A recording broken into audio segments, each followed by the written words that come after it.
Hey everyone, welcome back to the channel. If you watched our last video, you now have a fully functional Kali Linux environment running on your machine, right? But what's a powerful operating system without the skill to automate it, right? Yeah. So whether you want to become ethical hacker, a cybersecurity expert, or a top-tier web developer, there is one programming language you absolutely must know, and that is Python. Python is the backbone of modern automation, exploit writing, and tool development, right? The best part, it is incredibly easy to learn even if you have zero coding experience. So, in this complete beginner-friendly series, we are just going to learn boring theory. We are going to learn Python with a practical, tech-focused approach. By the end of this video, you will have Python set up on your machine, and you will write your very first script. So hit the subscribe button, turn on notifications, and let's get coding. Before we install this, why are we choosing Python? First, the syntax is almost like writing plain English. It's clean and easy to read. Um, Second, in the cybersecurity and network world, speed is everything, right? When a new vulnerability drops, hackers and security analysts use Python to quickly write scripts to test to exploit it. Tools like network scanners, like Nmap, password crackers, and web scrubbers are almost always built or automated using Python. So learning Python isn't just about learning to code. It's about building your own digital tools, right? All right, let's set up our lab. So if you're on Windows, open your favorite browser and just head over to this URL python.org. Right, so once the website is loaded, go to this download section and here choose Windows. From here, in the stable resource section, we'll download this version. I'm using a 64-bit computer, right, with a 64-bit architecture, so I'll download this Windows installer 64-bit version. Just click on that. Yeah, I already downloaded that file, so I'll click OK. Right. Alright, now once the setup is downloaded, just go to your file explorer. In the download section, in my computer, in the programs folder, yeah, you will see this Python 3.13 setup file. Just double click on it. Right, you'll be greeted with a window like this. Here, right, make sure to check the box that says at Python exe to path, right? Before you click install. Yeah, if you miss this, your terminal won't recognize Python commands. That's why. Yeah. Right. Now you can just click on this install now button. Right. Okay. The setup was successful and it is successfully installed. Right. All right. Now, if you followed our previous video and you are inside VirtualBox running Kali, you are in luck. Python comes pre-installed in Kali Linux, right? So for this demonstration, I'm using Ubuntu, right, which is installed in my Windows machine, right? So actually, in Linux, it is pre-installed. So what you gotta do is just type this command python 3 dash version. Yeah, you'll see the version of Python which is currently installed in my Linux machine. Okay, so you can do the same in your VirtualBox Kali Linux machine too. Now we need a place to write our code. You can use Notepad, but that's like driving a bicycle on a highway, right? So we need a proper IDE. I highly recommend Visual Studio Code, right? We all know it as VS Code, right? It's free, lightweight, and has amazing extensions for Python. Just download it, right, from here, and install it. Open it up, and install the official Python extension from the marketplace, right? You will find it easily. Right, and there are other choices too, like Sublime Text is a minimal text editor, but has some great set of features, right? And we have the commercial grade software like PyCharm. This a software like this needs somewhat higher requirements, right?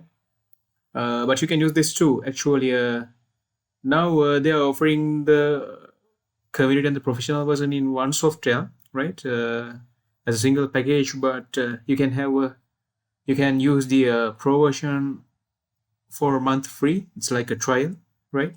And then the community version. Uh, but for this video series, I'm going to use Visual Studio Code, right? It's easy. So just hit the download button and just download it, right? Okay, right. So let's write our very first script. Before that, just go to your file explorer. Actually, we'll create a new project folder for our these scripts, right? So it will be a good arrangement. In the desktop, I'll create a new folder like Python tutorials. Yeah, that's great. Python tutorials, right? Right. So just make sure that you do the same, right? I mean, then it's easy to find these scripts, right? They are located in one folder. Okay, right. Then you can just open up your VS Code, right? Then what you're going to do is just go to this file option. From the menu, choose open folder, right? From here, we'll choose our project folder, right? It's Python tutorials right here, right? Select the folder, right? Okay. Once it is selected, from this menu, you can click this icon to create a new file. I'll name it as hello.py, right? Okay, these are first Python file, right? So for example, I write a print command, print hello hackers, right? Okay, now what we have to do is just to click this run button. Yeah, a terminal will pop up and you will see the output. There you go. Yeah, hello hackers, right? It just prints a message, right? So boom, you just executed your first script, right? The print function simply tells Python to display whatever text, right? Whatever text inside the quotation marks onto the screen. Okay, right. So that's it. Now, if you're on Linux, I mean, if you're on your Linux machine, so here you can if you use the terminal to write codes, I mean write these scripts, you can use text editors like NeoVim, right? Uh, you just have to type this nvim command and just hit enter, right? If you haven't installed it already, you can install it with this command sudo apt install NeoVim, right? Now I gotta put the password. Okay, so yeah, I've installed it already, right? So now to create a new file, I just type nvim, the file name hello.py. I mean, you should include this extension, so that's how it recognizes that this is a Python file, right? Just hit enter. Right here, we write the same code, right? Just press I. Okay, now we can insert text. Just type print hello hackers, right?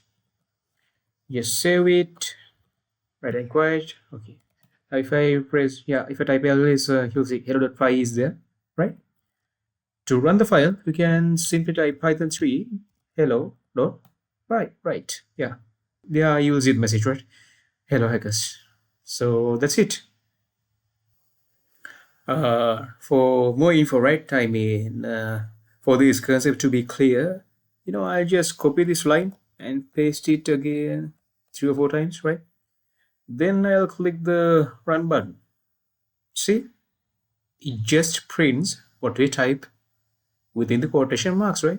It's very easy, an easy concept. Okay, so that's it for today, right? Okay, then this is just the starting point. Okay. In the next video, we are going to dive into variables and data types, where we will learn how Python stores data, handles information, and how we can use it to take user inputs to make our scripts interactive. Okay. So comment down below if you successfully ran your fuzzy script or if you ran into any errors during setup, right? So I'll be replying to everyone. And don't forget to like this video, share it with your friends who want to learn coding, right? And I'll see you in the video too, right? So keep coding and stay secure.